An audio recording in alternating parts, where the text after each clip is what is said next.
Hello guys, good morning sa inyo. Eto, nag-aayos na po ako para pumasok sa trabaho. Tara, samahan niyo po ako. Maaga nga pala ako nagising dito kasi nga pang umaga nga aking pasok.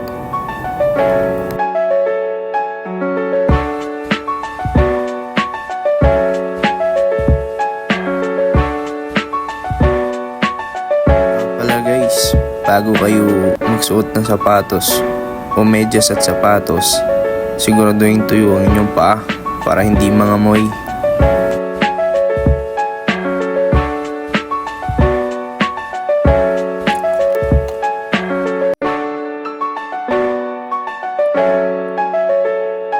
At eto, ready na nga ako. Tara, samahan niyo ako. At syempre, bago ako papasok sa aking trabaho, sinigurado ko munang nakalak ang aking pinto.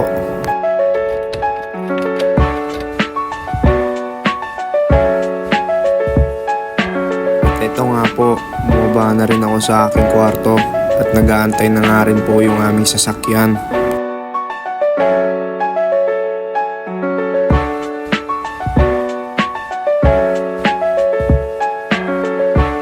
Ayun na nga, nakasakay na rin kami sa aming sasakyan. Ito nga palang mga kasama kong papasok. Nahiya pa nga yung aming driver sa camera. Pogi naman siya.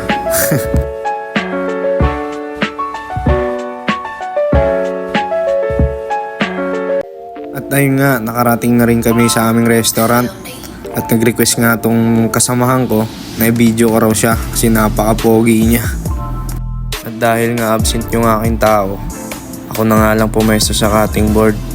Ganun talaga guys pag supervisor. Kailangan mong punan kung anong kulang.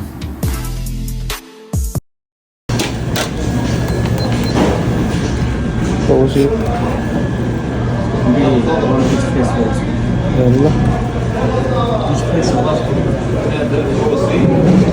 No sponsoring, habibi.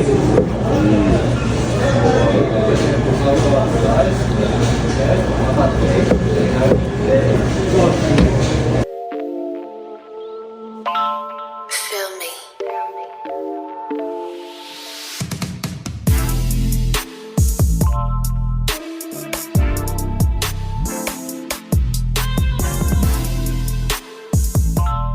Dahil nga dumating na yung second shift, ako naman ang pumesto sa harap para mag-receive ng customer.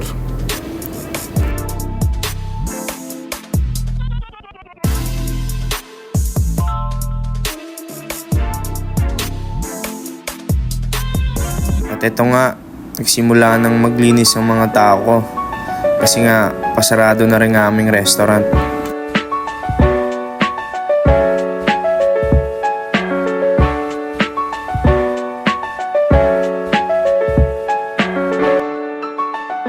Ayun, tuluyan na nga nilang niligpit kasi nga sarado na ang aming restaurant.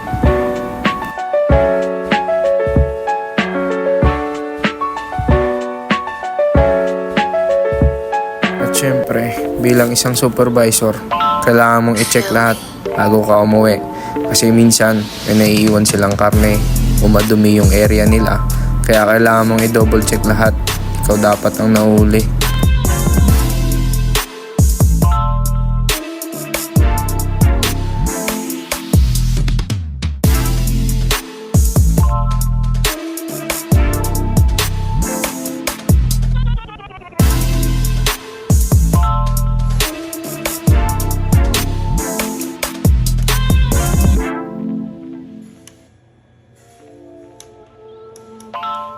Feel me.